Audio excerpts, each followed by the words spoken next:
El incremento de 3 puntos porcentuales aproximadamente, obviamente porque lo más difícil porque eso puede variar en función de muchas cosas, ¿no?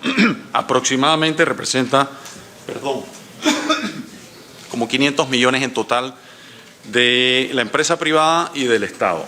La parte minoritaria es el Estado, que es un empleador proporcionalmente. De esos 500, el cálculo que nos dio es de aproximadamente 158 millones. Si eso lo sumamos a los 966, suma 1.124. El licenciado habló de 1.17 del PIB solo de los 966. Si le añadimos esto otro, llega como a 1.22. Esto equivale como a 3.75% del presupuesto general del Estado, de la totalidad del presupuesto general del Estado.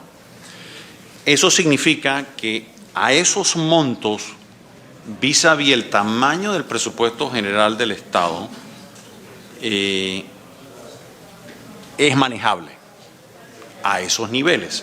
Si usted ya me empieza a decir que representa 10, 15 o 20% del presupuesto general del Estado, ya es muy complicado. El espacio de movimiento se reduce de una forma dramática. O sea que a estos niveles, esos números, por supuesto que es un reto, pero son manejables. De los aportes del Estado que bien menciona la diputada, y por qué mencioné que estamos combinando temas, este modelo no es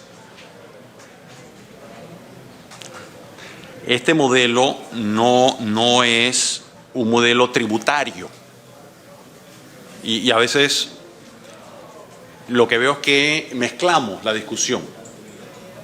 Es decir, que es muy válida hablar de presupuesto. O sea, esto no es el presupuesto general del Estado. Esto no es la fuente de ingresos que financia el presupuesto general del Estado. Aquí estamos hablando de pensiones exclusivamente. Y regreso a las decisiones primero, si queremos o no, si ustedes deciden o no que el Estado haga un aporte.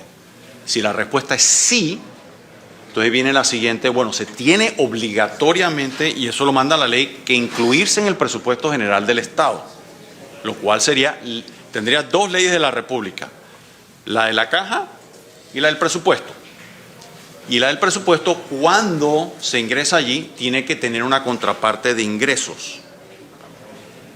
Puede ser, si uno quiere identificar aumento de los ingresos, para no tocar ninguno de los otros gastos de un presupuesto de 30.000, que es otra opción que no lo estoy proponiendo, pero recuérdense que el presupuesto es dinámico, tiene ingresos y tiene egresos.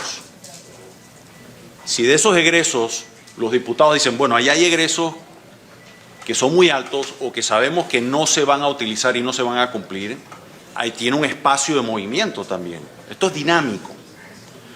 O decir, vamos a identificar ya sea o nuevas fuentes de ingresos o reducir lo que técnicamente llamamos el gasto tributario o aumentar la eficacia de la tributación, que era lo que estábamos conversando.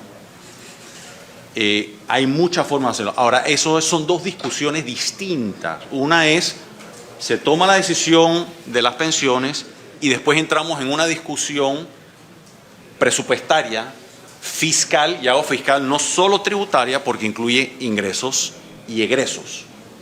Porque se pueden tomar decisiones en ambos lados de ese flujo.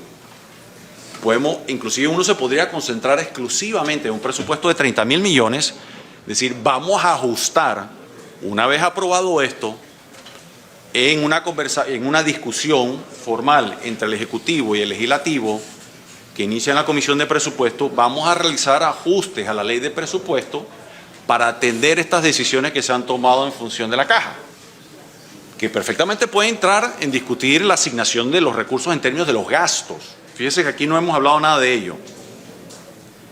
O de los ingresos solamente, o una combinación de ambos. Por eso yo digo que con estos montos hay espacio de maniobra donde se puede manejar. Ahora bien, este ministro no ha propuesto que se tome la totalidad de los ahorros del Fondo de Ahorro de Panamá y se traslade allí. Hay personas que lo han propuesto, yo no he propuesto eso. Yo he propuesto que parte de los ingresos que alimentan el crecimiento de ese fondo vayan al Tesoro Nacional para financiar el presupuesto general del Estado, del cual tiene que salir el aporte que se haga al sistema de pensiones. Ahora bien, esa no es la única fuente de ingresos para el Fondo de Ahorro de Panamá y es importante recalcarlo. La IE establece N número de fuentes de ingresos. Cada vez que el Estado vende, por ejemplo, un activo, por las razones que sea, esos dineros pueden ir al Fondo de Ahorro de Panamá perfectamente. O sea que, y tal vez en eso he pecado en no explicar eso con mayor claridad. El Fondo de Ahorro de Panamá tiene acceso a muchas otras fuentes de financiación que lo hagan crecer. La discusión si queremos mantener o no un fondo soberano de ahorro es otra discusión estratégica para el país. O decir, ¿para qué? O sea, ya es una discusión casi que existencial. Es decir, uno, ¿queremos un fondo de ahorro o no? ¿Para qué? Y cuando uno define los objetivos, quiero un fondo de ahorro, por ejemplo, ante huracanes, ante terremotos, ante adversidades, como tiene Chile, por ejemplo. Es decir, bueno, ¿cuánto dinero necesito como la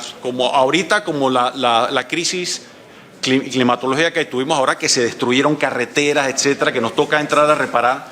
La pregunta es, ¿cuánto necesitamos tener en ahorro para esas adversidades? Que ahora mismo lo presupuestado ronda como por los 100 millones, pero podría ser catastrófico decir necesitamos 500 millones, o 1.000 millones, o más, ¿verdad? Entonces ahí es donde uno diseña, ok, entonces yo debería tener un fondo de ahorro para emergencias de tal tamaño, que no lo voy a construir de un día para otro. Entonces decir, la meta es en 5 años yo quiero tener ahorrado 5.000 millones, 10.000 millones, aparte de las pensiones. Entonces se hace un plan para paulatinamente llegar a esa meta. O sea, son discusiones muy válidas, pero mi recomendación es no mezclarlas, porque son temas aislados. Y lo otro que mencionó, y de pronto quisiera hacer hincapié, la propuesta presentada es un aporte que, si bien se aumenta a lo largo del tiempo nominalmente, el incremento nominal de esos aportes, desde un punto de vista de materialidad en función de los ingresos, el presupuesto y el tamaño de la economía, va a ir disminuyendo. De forma tal que a esta generación que está aquí probablemente le va a pesar 1.22% del PIB, pero a la siguiente generación le va a pesar la mitad de eso. Fíjense lo que le estamos entregando a la siguiente generación. ¿Por qué? Porque si corremos los números y vemos un crecimiento muy conservador de la economía y de los ingresos, y tienes un número relativamente estable que va a subir a lo largo del tiempo en un porcentaje menor al crecimiento del PIB, entonces relativamente ese cociente va a ir bajando a lo largo del tiempo. De forma tal que en 20 años el peso relativo es menor y tendríamos más recursos para escuelas, carreteras, centros de salud, medicamentos. O sea, está mirando no solo el presente, sino está viendo hacia el futuro.